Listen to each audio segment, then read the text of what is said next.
How's it going today, guys? Welcome back to the channel. So I'm here in New York City with Ivan on Tech on YouTube. He is a blockchain and cryptocurrency expert. And so that's what we're going to be talking about in this video, is some of these beginner questions that you guys have about cryptocurrency, Bitcoin, blockchain. And I actually did a poll or a questionnaire over on Instagram, and I got a list of questions from you guys for Ivan. So we're going to be asking those throughout this interview. But why don't we start off by maybe talking about your background a little bit and a little bit more about yourself. Yes. So my background is actually in programming, in technology. I'm a software developer. I've been programming since I was 9 years old. And Bitcoin is something I discovered in high school. And it really excited me mainly as an engineer. Because my friend only told me that Bitcoin is a currency. It only exists on the internet. Nobody controls it. There's no central bank, there's no central server, no central institution that controls and runs this currency. Anyone in the world can use it, and it's free to use. If you have an internet device, you can connect to the internet, you can use Bitcoin. And so, as an engineer, I get very interested, how can it work? How can you have a currency on the internet without anyone making sure that nobody cheats? Because what is stopping me from copy-pasting my Bitcoin? So this is how my interest started. And this really started as something I did during the evenings, during my holidays. It was not something that I worked with professionally. But as the time went by, I got more and more into it. And the great thing with cryptocurrencies is that once you get into it, you actually learn about so many different topics. So I get in as an engineer, but naturally you start learning about central banking, about economy, what is currency, what is money, what is fiat money, how does a central bank work, what does a bank do, what does a central bank do. So naturally you get interested in so many other things. And still, I just had it as an interest. I was hanging around in the forums, in the community. I went to different Bitcoin meetups, and back then it was only like 3 people. It was in 2013, 14. Okay. What was the price of Bitcoin back then? This was I actually joined when there was a lot of hype, because that is how my friend learned about it when he told me.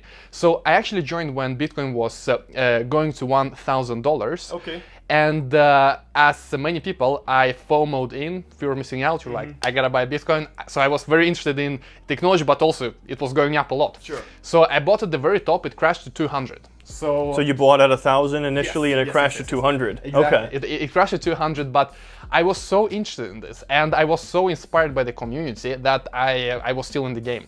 Most people that get into during a hype and then they lose a lot of money, they just leave. Sure. But for me, it was so interesting, and for me, it was way beyond the hype. And also, you have to understand that in high school, I didn't have a lot of money to invest, so it wasn't that I lost a lot of money, but still, it was very painful to go down that much. Yeah, for sure. And it actually taught me a lot about the cycles and psychology of people, because when I got into crypto at $1,000 in 2013, people were so excited. You know, Bitcoin is going to replace central banks, it's going to replace currency. Then we went into a bear market, and this bearish cycle started. People were extremely negative. Everyone was telling Bitcoin is a failed experiment. This will never work. How could we ever thought that this could be possible? How stupid was you and I who bought Bitcoin? Obviously, this will never work. So it actually taught me a lot about the psychology, because in a few years we had another hype, which was 2017. Right, which is I think where a lot of people really started to learn about Bitcoin and cryptocurrency, and it got everyone's on their radar. Story repeats. Now we were in the bear cycle again, and people are negative.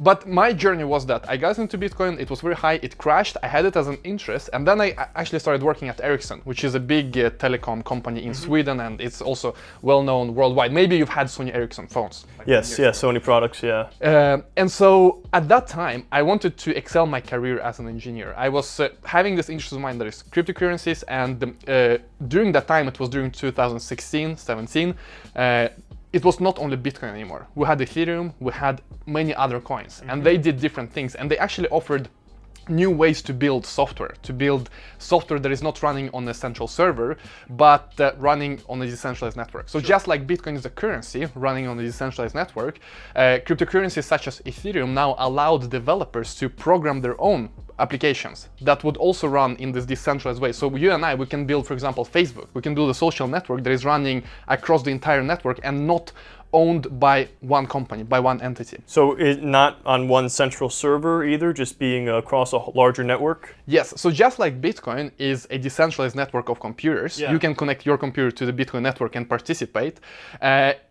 you can think of Bitcoin as an app on your iPhone. Like, think of this network as a platform, and Bitcoin is a currency app. So what Ethereum allowed to do, which is the second biggest cryptocurrency today, is for developers to build whatever they want. And the developers could build applications that would run in this decentralized way. They would also run on this decentralized network, but instead of a currency, maybe we build a social network.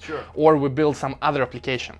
And so for me, YouTube was really a way of educating people at Ericsson, because people at Ericsson, my executives, my boss, they had no clue about crypto, they had no clue about blockchain, but I wanted to show them that, you know, I have this knowledge. I have my YouTube channel, you can go and watch. So for me, it was just a way to excel my career. Yeah.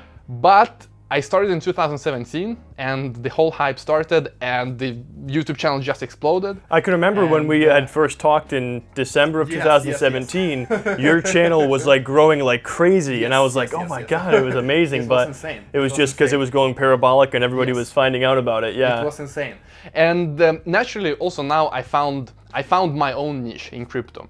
And so currently I no longer work as a software engineer, I work as an educator. So we have a very big online academy with 11,000 people. We teach them about programming on blockchain, about how blockchain and crypto works. And I speak, I educate, I do consulting for big companies. We even had a consulting gig with the Swedish government. So really my job now is full-time crypto. And a lot has to do with the fact that I've gotten so much attention from YouTube, and my team and I, we've been really good at capitalizing and building this brand further.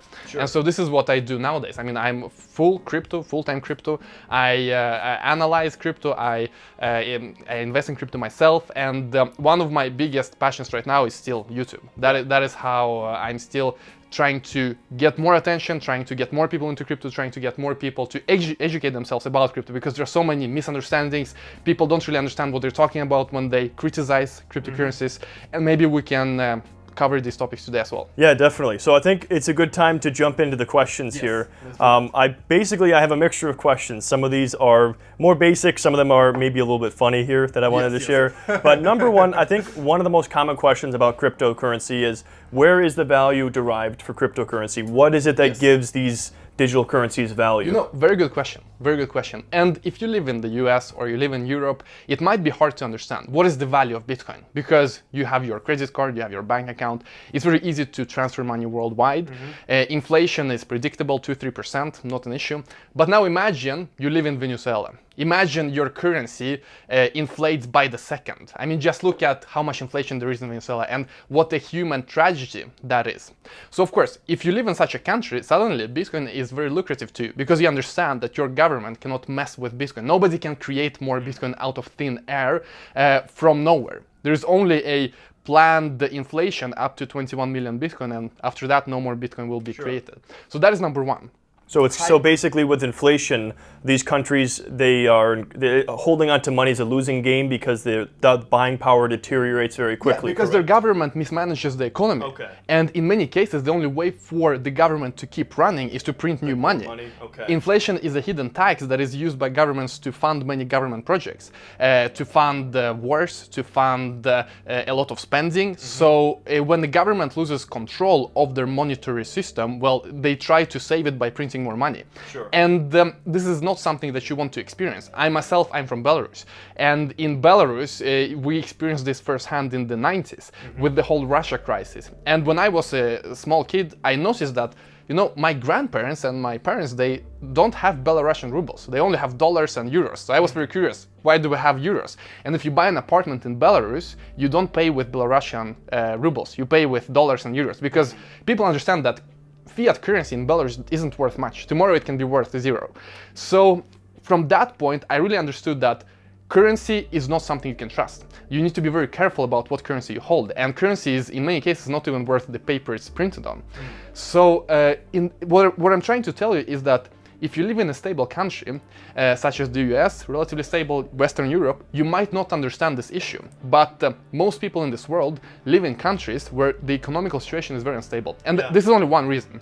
So for those people, obviously, when you have a currency that is not connected to the state, only that is a lot of value. To them, it is valuable. To them, it is a way to preserve their capital. So that is number one. And actually, in the future, it might be the case that state and currency is not connected. In the past, a few centuries ago, if you told someone that religion and state should be disconnected, you would be called crazy. And with the human tragedies we see all over the world, when governments mismanage their economy and need to print money inflating their currency, maybe in the future we will also be looking back at today's times when people have currency governed by the state and think, guys, you were crazy. Yeah, having those two tied together because of all the problems. Yeah. But anyway, there is only one reason: hyperinflation. The second very, very big reason is financial exclusion. Because you realize that most people in this world do not have bank accounts. If you actually count people who have bank accounts and who can do international transfers, we are a minority in this world. Meaning that you have a lot less possibilities. I mean, if you live in Africa, in many countries, there are no banks there. You cannot have a bank account and you cannot have a credit card. Why? Because it's not worth to expanding to Africa for many banks.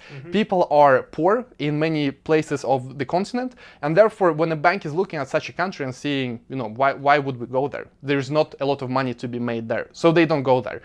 And obviously, if you have a brilliant idea, you live in some kind of poor country in Africa, it doesn't matter if you are Elon Musk, you have the best team, you have best product, you will not get funding. You will not be able to accept international transfers. You will not be able to accept international investments. So financial exclusion is one of the biggest reasons for poverty in this world.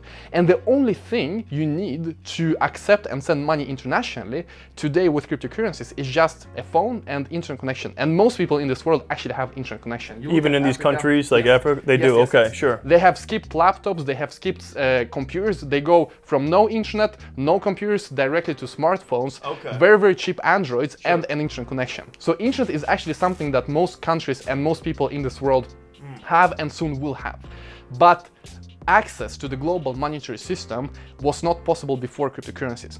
So what I'm trying to tell you is that you live in the Western world, it's very easy for you to say that Bitcoin has no value, it's not backed by anything, but that is not the point. The point is just having the natural properties of Bitcoin, which are, anyone can use it, anyone in the world can send and receive Bitcoin as long as you have an internet connection. Nobody can inflate it, nobody can change how Bitcoin works. It will only be 21 million Bitcoin. And those were the two topics we discussed. And finally, something that I think will be very, very influential is just the transparency and openness. Sure. Bitcoin is an open ledger. You and I, we can take a look in the ledger and see exactly where the money is going. So I think corruption will be eliminated in many places due to blockchain technology and due to cryptocurrencies. And this is one of the misconceptions, because many people say that, Bitcoin is used by criminals. Bitcoin is used by money launderers. Sure, the Silk Road or the things I've heard before, all of that. But actually, Bitcoin is a very bad way to do criminal activity, because you have a decentralized ledger. This ledger with all transactions is saved on all computers in the network, because Bitcoin is a network of computers. All of them have a copy of that. That is stored forever in this decentralized ledger, and your transactions will be there forever. Sure. I mean, there's no way for you to hide your tracks. And so in that sense, I think there's a very, very good comparison between internet and Bitcoin. Because if you look at the early days of internet, what did people say? Why do you need the internet? Right. Why do you want to be anonymous? Internet is only for criminals.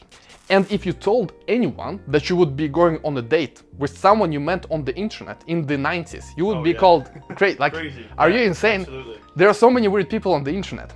And so... Or even like putting your credit card on the internet would have been just insane. Exactly, exactly. And similar thing is with Bitcoin, that when a new technology arrives that is really, really revolutionary and groundbreaking, criminals start using it first. So you have a small percentage of criminals start using internet first, because obviously there was a lot of scams, there was a lot of shady people using the internet in the beginning. But as the technology gets more and more adopted, because the technology is wonderful, internet is wonderful, so it's natural that more and more people learn about it and start using it. So as this technology gets more and more adopted, the average use case for the internet reflects the average human being. And the average human being uses the internet for email, work, YouTube videos, and that's it. Yes, there are still criminals on the internet, no question about that. So the same will be with Bitcoin. Criminals always use the latest technology because they need to be one step ahead of the law enforcement. I mean, you look at cars. Who used the first cars? Criminals. I mean, even fire. When people find out you can actually light a fire, probably criminals were the first one who used that as well. Sure, yeah. And so as the technology gets more and more adopted, normal people start using it, and the criminals are still here, but it's also a very small percentage. Gotcha. Yeah, very interesting. A lot of perspectives I've never considered before. Okay, the second question that I got from people is, obviously we've been in a bear market with cryptocurrency for the last, 14 months or so? Unfortunately, yes. Is there any way to make money when the crypto prices fall, or can you only make money when the prices are rising? Of course, you can make money by shorting Bitcoin. And if you're interested, you can go to BitMEX. BitMEX is a platform that offers that. And basically, you will be trading derivatives on BitMEX. So there are ways to make money in a downward trend. You can even use leverage. I mean, that is the big difference between when I entered crypto and today. The community and the ecosystem is so well developed, and it's only getting more and more. It's only accelerating in its development. When I joined, you can only buy Bitcoin, and that's it. And if you wanted to short Bitcoin, well, you would do it the classic way. You would lend from someone, sell it, and but now you can just go to BitMEX, sign up. You can add leverage if you want to be in that risk category, and absolutely. Yeah, I think that was a common misconception from people, is that you had to only be bullish on Bitcoin with your bet. Okay. Question number 3 that I had here is, what are the current biggest weaknesses of cryptocurrency? And then the one other thing too I want to talk about quick is blockchain versus cryptocurrency. Yes. Actually, that's a good question. Let's take that first, because it connects to the last point about the criminals using the internet in the 90s. So if you look at the big companies such as Microsoft, when they started seeing the growth of internet, they said the following: we like the idea of the internet. I mean, it's amazing, but too much pornography, too many scammers, and also it is too slow. So instead of using the internet, which we think is not really that useful to us, let's build an intranet. So we will take this idea of networks, we will create our own network that we police, we make sure that it's clean, we make sure that nothing strange happens, and we will try to grow it, we will try to invite other companies, and we will try to create basically a competitor to the open internet, but it is controlled by us. They spent millions, if not billions, building this intranet. Obviously, what is the most interesting? A closed garden intranet or an open intranet? Open internet is the most interesting. And although internet was very slow in the beginning, I mean, to send an email, you had to wait a few minutes. Sure. To watch a picture, you had to wait a few minutes. So their Microsoft internet was actually faster, a lot faster. But at the end of the day, it is the open network that is the most interesting. And it's funny that you see exactly the same thing in crypto. People say, we like cryptocurrencies, we like Bitcoin, but we don't really like, we like the technology behind it, which is blockchain. So by the way, let's define blockchain. Okay, Blockchain is this decentralized network we were talking about. Blockchain is this decentralized network of computers, where you have each computer storing its own copy of everything that has happened. So in Bitcoin, each computer stores the copy of all the transactions. And by doing that, you can check so that nobody cheats. So if I have a copy, you have a copy, and suddenly you say that I have 1 million Bitcoin, I will just take a look in the transactions and see there's no way you could have received it. Sure, yeah. And so this is how we check so that nobody cheats. And people say that we like this idea of a decentralized distributed ledger, we just don't like cryptocurrencies. And you realize that when you take blockchain and you make it in a walled garden, you remove many of the features. I mean, you remove the openness, because anybody can use Bitcoin. Not everyone can use a corporate-like blockchain that IBM has built or someone else has built. It also loses the transparency, because in many cases you have the fact that it's not really, I mean, we're not even talking about blockchains.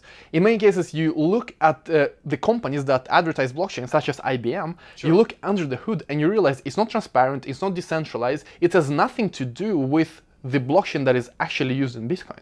So in many cases, you need to be thinking about this as a marketing trick. In many cases, it's more like it's a buzzword, and it kind of gets people's attention. And technically, it is just a database that is kind of like a blockchain. It has some features of a blockchain that maybe resemble blockchain in some way, but at the end of the day, it's just a database. It's not a truly transparent network. And in that sense, I think it's just a question of time, because the arguments are the same. Why does IBM build their own blockchains and try to sell people on their own blockchains? Well, because they say Bitcoin is for scammers, it's for money launderers, it's too slow, let's build our own. So it's like the intranet, it's like the protected version of the internet. Okay.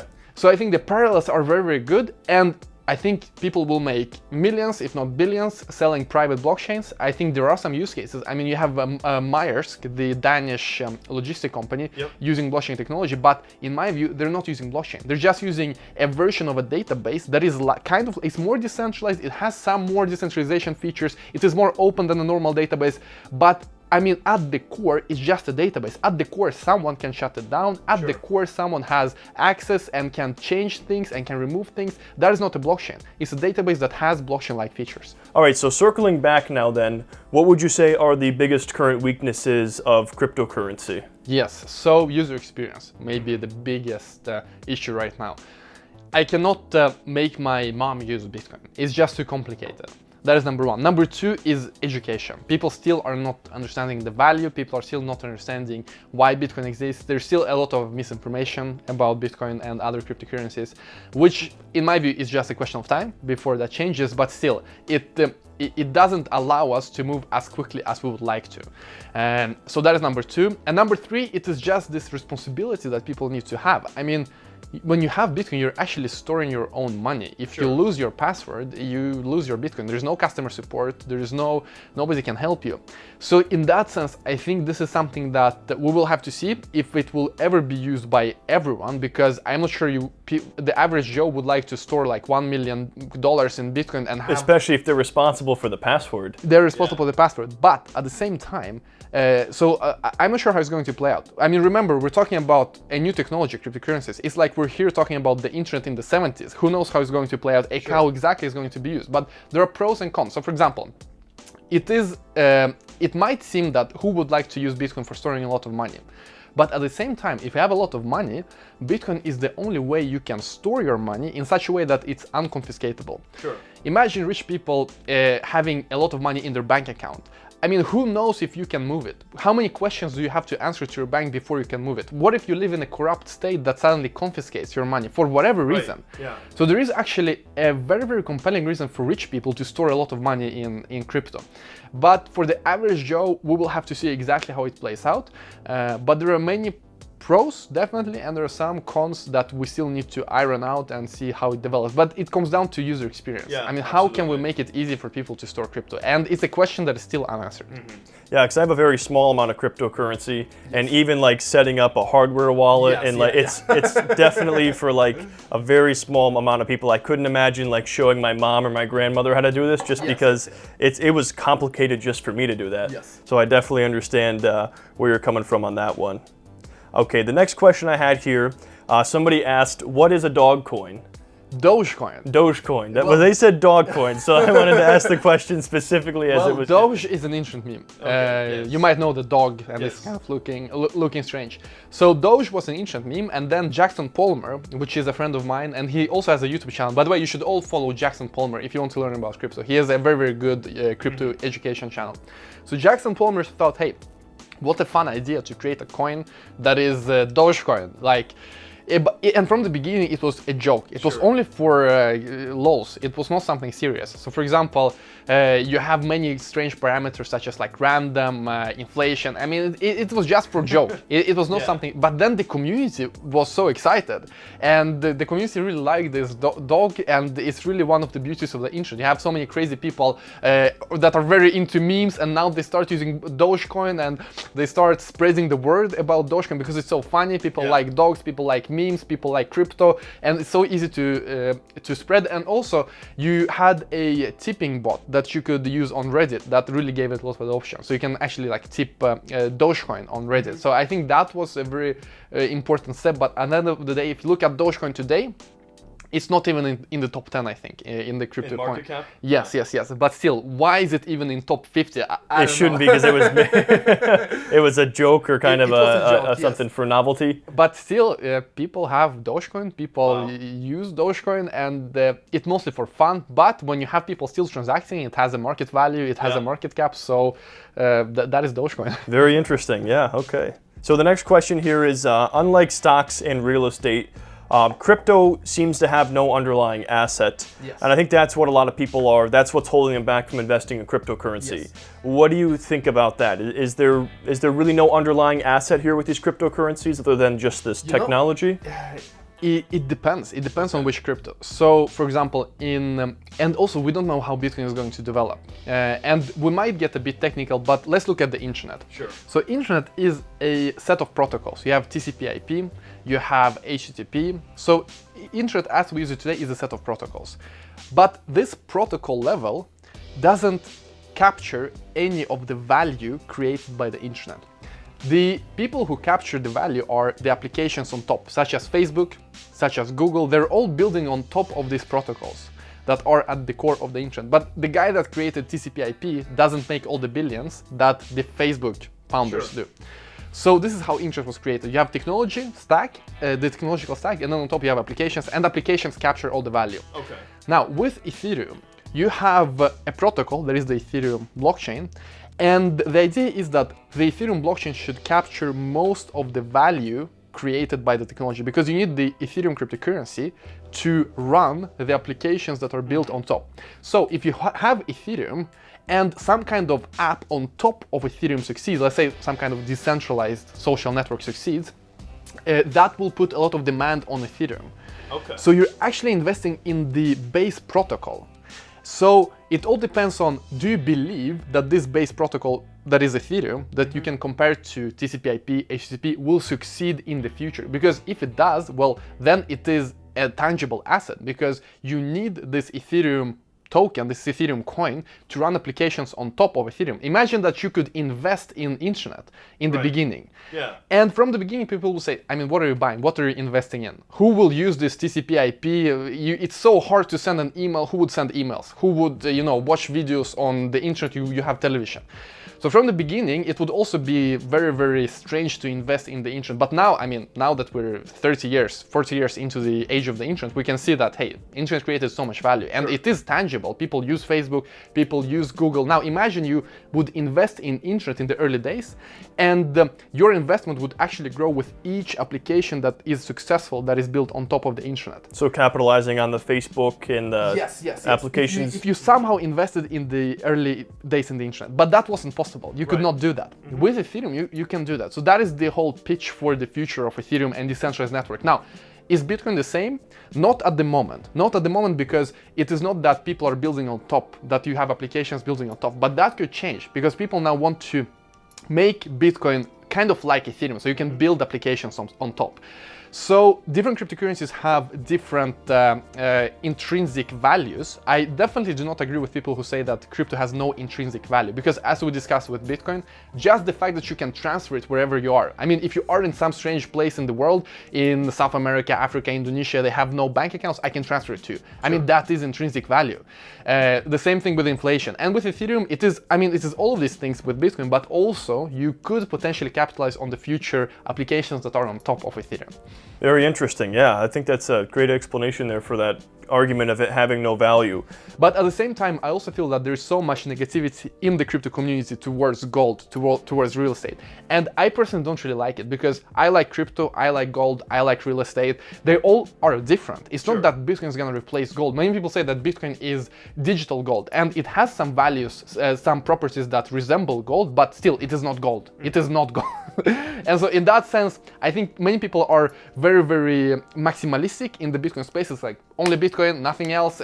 Gold is trash, stocks are trash, Wall Street is trash, real estate is trash. I've seen a lot of comments like that, like the fanboy comments of everything else sucks. This is the only solution. Real estate is in the bubble, everything's gonna crash, only crypto. And there are those people, but I'm not one of those. I think that Bitcoin is amazing. It has a great future, but I also like real estate because I want to get income every month. Sure. You could, in the future, also get income with Ethereum and others. I was going to ask you that. Is there anything equivalent to like a dividend stock with cryptocurrency? Yes. So what you can do is so-called staking. It is not possible in Bitcoin, and it will probably never be possible with Bitcoin, but with Ethereum, now they're working on this staking model where basically you can lock up Ether and you get dividends from inflation. Basically, you get a bit of the Ethereum inflation. Why? Because when you lock up your Ethereum, you are part of consensus. Now, it's also a bit technical, but it all comes down to how do we ensure that nobody cheats in the network. Sure. And Ethereum wants it make it in such a way that you lock up your Ether and then you're part of the people that check so that nobody cheats. And if you misbehave, you will lose your stake. Okay. So But if you do your job properly, you will get a bit of inflation. So by locking up your Ether, you will be part of validators that make sure that everything is according to the rules. If you cheat, you lose your Ether. That is why nobody cheats. And the more Ether you have, the more stake you have in the network, the more you have to lose, the more trustworthy you are, because you have more to lose. Sure. And also you will get more of the inflation. So this is how in the future it might be possible to stake Ethereum. And you can stake smaller coins. You can stake currently a lot of small coins, but I mean, you cannot compare staking some kind of small coin to real estate yet. Sure. But in the future, maybe you could. Maybe yeah, you could with depends Ethereum. on how it all plays out. Yes, Very interesting, yeah. Now this I know, because I get this question all the time on my channel about the stock market. Yes. I know cryptocurrency is the same, you can't time the market. But do you have any prediction when we might see a turnaround here or a change with the cryptocurrency market? I mean, in my view, it will take years. It just like 2013 was when we reached the peak of 1,000, Sure. and then we had 14, 15, 16, and only in 17 did we see another cycle. And also, to me, it feels like the cycles are getting longer, because before 1000 Bitcoin also had another cycle that went up and down, and before that there was also another cycle, and it feels like if you just look at the charts, those cycles are getting longer. Why? Because I think the economy gets more and more mature. In the traditional economy you have cycles that are 10 years. In the crypto economy, I mean, before you had like 1 month up and down. Sure. And even with new coins you have these pump and dumpers, they do pump and dump over a few hours. So the more an economy grows, the harder it is to pump and dump, the harder it is to manipulate, and the longer the cycles become. So Sure. it might even be the case that it will be longer. So 5 years even, maybe 3 to 5 years, something I mean, like that? that is what I think. I think it will take years. 5, 6, 7, I don't know. Nobody knows. But it's all about the long term. That is why, for me, it's so... in a way, it's also a bit uninteresting to see when it will come back. But I mean, people are talking about $1,800 floor, that we will go down that far, and it makes sense. I mean, if you do some basic technical analysis, we could go that far. But really, this is not my expertise. I really don't know what I'm talking about here compared to my technical knowledge. You're more to technology. Yes, yes. I'm just shooting from my hip, and I think it will take 5. Sure. 6. Yeah. I mean, I think that's a good analysis there. And yeah. Okay. So the next question I really liked as well from somebody from my audience here, and I think you'll be able to answer this really well because of your first experience with investing. How do you manage your emotions as a speculator or somebody investing in something cutting edge or brand new like cryptocurrencies? I think it's all about experience, because obviously when Bitcoin went to 1,000 when I entered and it went to 200, I sold them on the way down. I was one of these people that made the worst possible timing. Oh, so you ended up selling? Okay. I was in high school. Yeah, I had zero experience in trading, in Sure. bull. I was like, Bitcoin is dead. But still, my interest was so high in the actual technology that I still learned and started to be more and more interested in the space, although we were in the bear market. But now, of course, with this knowledge in mind, and I actually think this was one of the greatest lessons I've ever had, because I learned this in high school firsthand. It's one thing that you read about cycles, it's one thing that you hear someone speak about cycles, and the whole other thing that you actually put your own money, although it was not a lot of money for at the time. For me, it was a lot of money in high school. And you actually experience it firsthand. You go from top to bottom and you live through the bear market and goes up again, and you see the exact same emotions, exact same slogans that people are saying, Bitcoin is dead, this was a scam, Ponzi scheme, all of that. And it's very similar. So it's all about the fundamentals and how much you believe in the actual technology, in the actual financial proposition that Bitcoin is suggesting to the world and saying, hey, this is a new paradigm. And there are many ways that this can develop. So some people say that Bitcoin will replace central banks. That might happen, but it will take a long time, in my view. It will not be easy, because nobody will give up their powers and just say, hey, now we're shutting down the central bank, we will use Bitcoin. There's really no incentive for any government to do that. But what I think will happen is that Bitcoin will get more and more adopted, people will learn about Bitcoin more and more, and the central banks will just have a lot of pressure, and they will feel that now people know how Bitcoin works, they can easily buy it, they can easily sell it, because the ecosystem is so large. I mean, you can even short it, you can long it 10x, 100x, there are so many instruments you can invest in, financial instruments, and you can speculate in Bitcoin in so many ways. So I think central banks will just feel a lot of pressure that we cannot mess up, because if we do, people have an alternative. Right now, people don't have any alternative. And this is also why I think It's so interesting that people are blaming the US for the huge debt that you have the Fed doing all of these crazy things. But at the end of the day, and what I really dislike is that people blame capitalism. They say capitalism failed. Look at the US with this huge debt. But at the end of the day, is it really capitalism when you have a few people deciding the interest rate? I mean, it is central planning at its best, at its worst, at its highest peak. So in that sense, what I really like about Bitcoin is that we actually can have real capitalism, maybe for the first time ever, where you don't have 5 people deciding how the economy will look like for the next year, for the next few months, because then they will change the interest rates again. And this is very exciting to me personally. And also from an ideological standpoint, I want capitalism to succeed. I don't think that people are really understanding what they're talking about when they say that US has this huge debt, therefore capitalism is bad. It's not even capitalism when you have a few people controlling the economy. Yeah, definitely. I'll move on here and see what the next question was from my audience. Okay, so the next question is definitely more towards your area of expertise, and that is, what are the potential jobs involved in blockchain or cryptocurrency, or career paths maybe? And this is actually one of the topics that I'm really passionate about. We have an online academy with 11,000 students. They learn all about how blockchain works, how crypto works, how to program from scratch, how to do programming from scratch on blockchain, but also just normal programming. And the reason why I'm so passionate about this is because I think many people can definitely go from zero to a very successful career very quickly. Why? Because it is a new industry, it is a new technology, a new paradigm. And so just like I was working at Ericsson, I realized that, I'm not even 20 years old. I can teach my executives who are 50, they have worked in this company for 30, 40 years, and I can teach them something that they didn't know. I can be a valuable asset to them, which means that my career will skyrocket. And this is something that we've seen with many of our students. And so if you really want to be in a place that is evolving very rapidly, you see a lot of people from Goldman Sachs, executives from Goldman Sachs, leaving their well-paid jobs, moving to crypto, because they see a lot of opportunity. I mean, this can potentially be one of the biggest financial changes in the history of mankind. And for me, this is so important to educate people about. And definitely, I think you can, number one, be a developer. The people who made the most money, if you take the average person that invested in crypto last year, the average person lost money, because the average person, just like when I was new to crypto, the average person invests in the worst time and they sell at the worst time. So the average person lost money, but the average developer in crypto made money. The average salary for a crypto developer is 200,000 per year. So there's a lot of demand, and if there's any programming you should learn, I think it's crypto programming. So it is if you're interested in technology. Yeah, I was going to mention that too. So these career paths or jobs, like what should you be naturally interested in for this to be a good fit for you? Programming and... So I will come to that. So if you're a programmer, do that. We have Academy for that. Number two, maybe you're not a programmer. Maybe you just want to develop the business use case. Well, there's a lot of just consulting work to be done, education to be done. A lot of education about economy, about how money works, about how central banks work.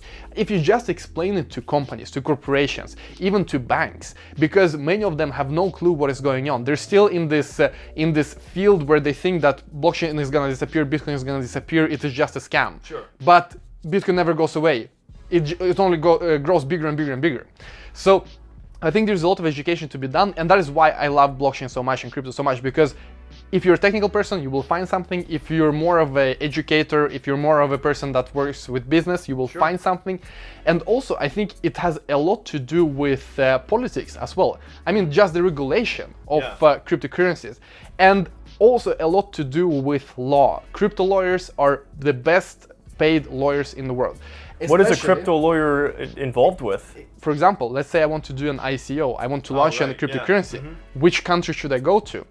Which country is the best one? Who can set up my foundation? Who can really tell me what it means to create a cryptocurrency? I mean, is it a product I'm selling? Is it a share, a stock? It's nothing of that.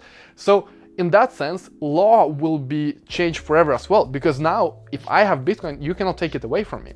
We have a lot of funny stories with divorce, that husband has all of the holdings in crypto, how do you take it away from you? Right, yeah. Very difficult. And you can't it's not like wages, you can't garnish wages or anything like that. Sure. So it's very, there's going to be a lot of interesting legal. Yes, and also when we're talking about Ethereum, you can program applications on top of Ethereum that hold money. So for example, I can create it is a so-called smart contract. A smart contract is an application on top of Ethereum, and it can hold money, and you program how it should work. Sure. And so once you deploy it, you cannot change it. And so people can send money to the smart contract. The smart contract will do something with the money. So you can basically program a lot of financial applications. So you can program a lottery, and you can have a 100% transparent lottery, because everyone can view the code, everyone can see that the smart contract has received money, and now it just selects a random number.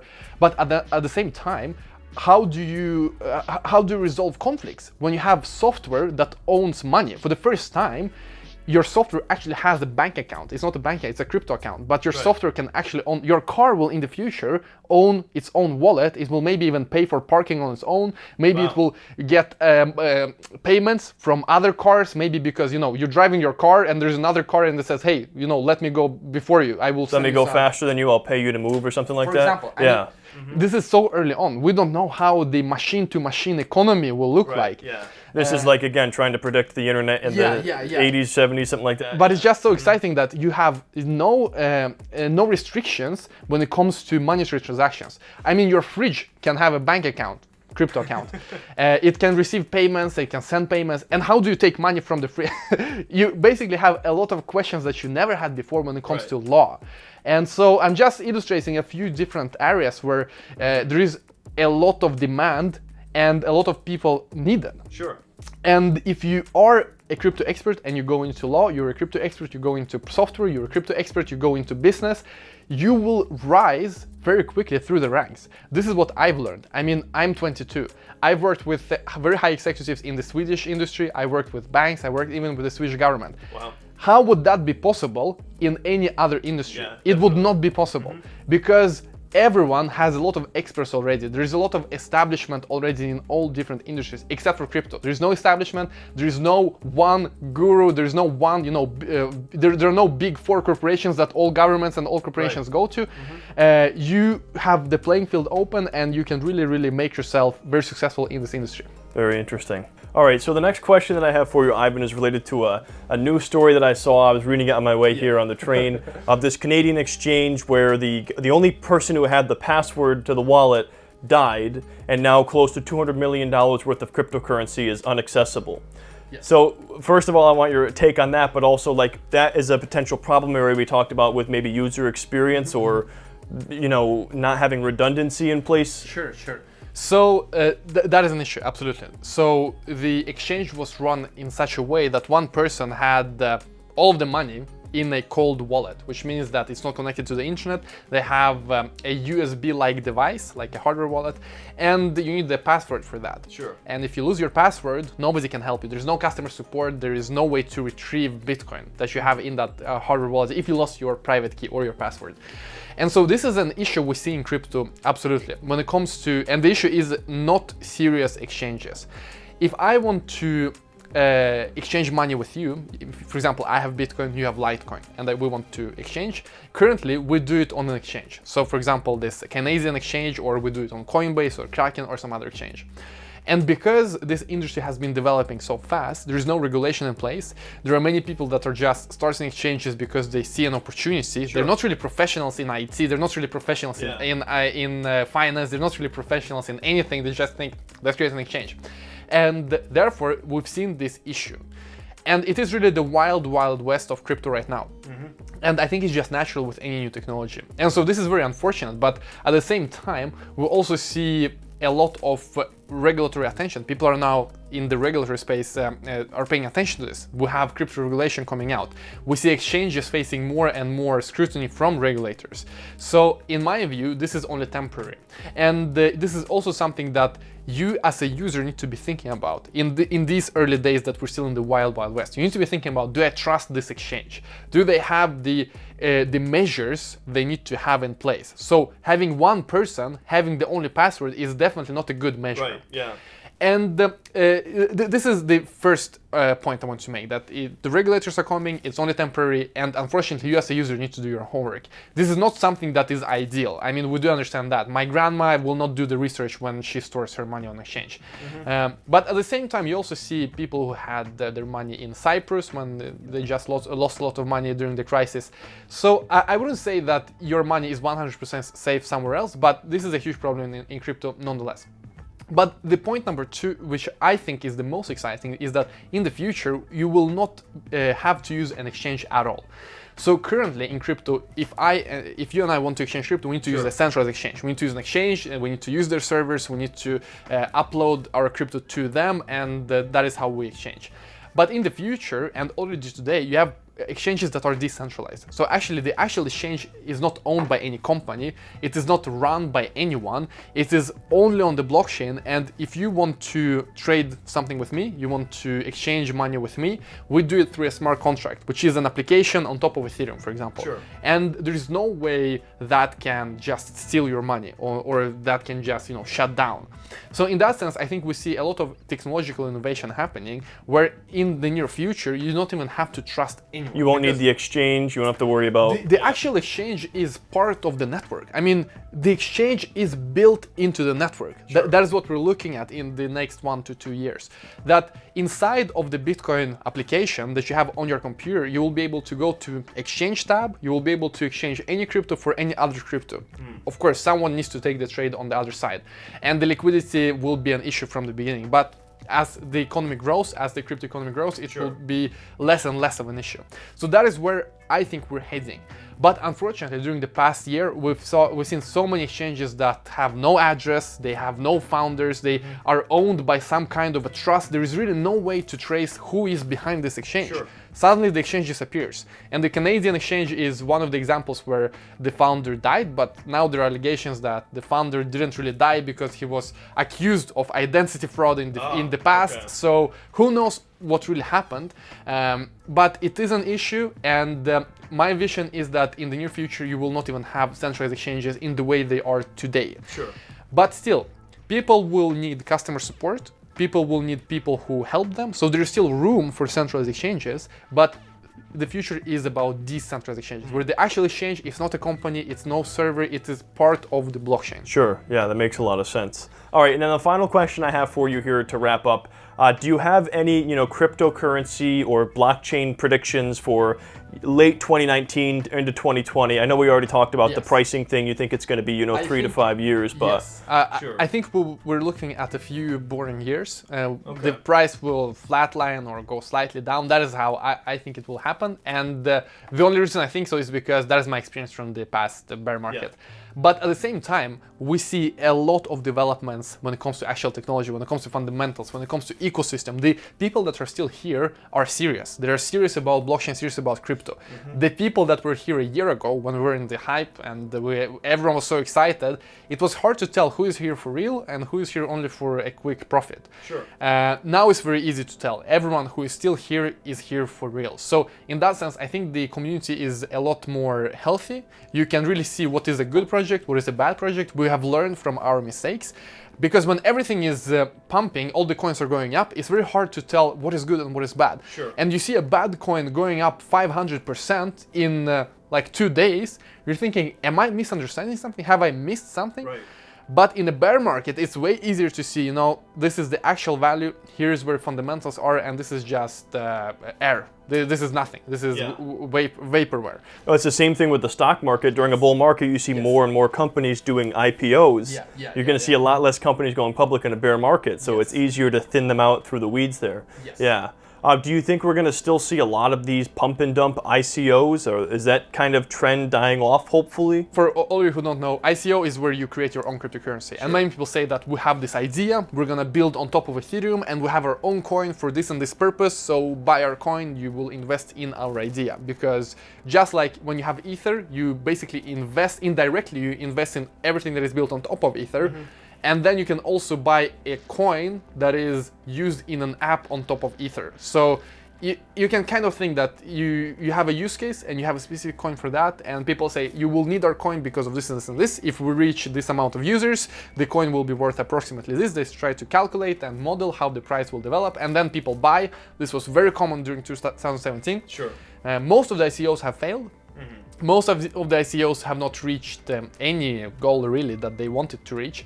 Just like during the dot-com bubble, it was so easy to launch a company and you will have so much money. You can just say, hey, we're gonna do voice over IP communication, but voice over IP isn't even possible in 2000s. I mean, in the early 2000s, the infrastructure is not there.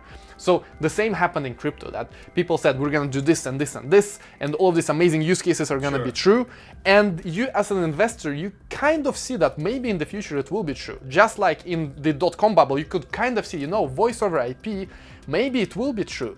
But at that time, it's not possible. I mean, do it however you want. The infrastructure is not there. You do not have 4G. You cannot even do a video call. And so in that sense, we saw a lot of people selling their coins that may be possible in the future. They're not possible today with the current technology. And investors have learned. Investors have learned so much. That is why I'm telling you that the community is healthier. People know what is real, what is not real, what is just the garbage, and what is actually something that can succeed in the future. So investors are very skeptical now. It's very hard to do an ICO. You will not get any money, basically. That's good. That seems like the scam side of it. The people that are just trying to use it as a method to make money. It's going away. And this is common for all new technology. Whenever you have a new technology, there will be a bubble. Well, you saw the same thing with the dot-com bubble and these companies simply adding .com to their names and then seeing immediate inflation of their price. You use some buzzwords, you try to paint this picture, and for people who are new, most people are new because you have a new technology, people don't know what it is, they believe it. And so the same is with, I usually take the example from Great Britain a few hundred years ago when trains were a new invention. People thought, hey, trains are going to change travel, manufacturing, all these industries. We had the British railway mania. People invested in rails so much that, you know, it wasn't even needed, and we had the crash. So trains changed the world. It was a new technology. People were amazed.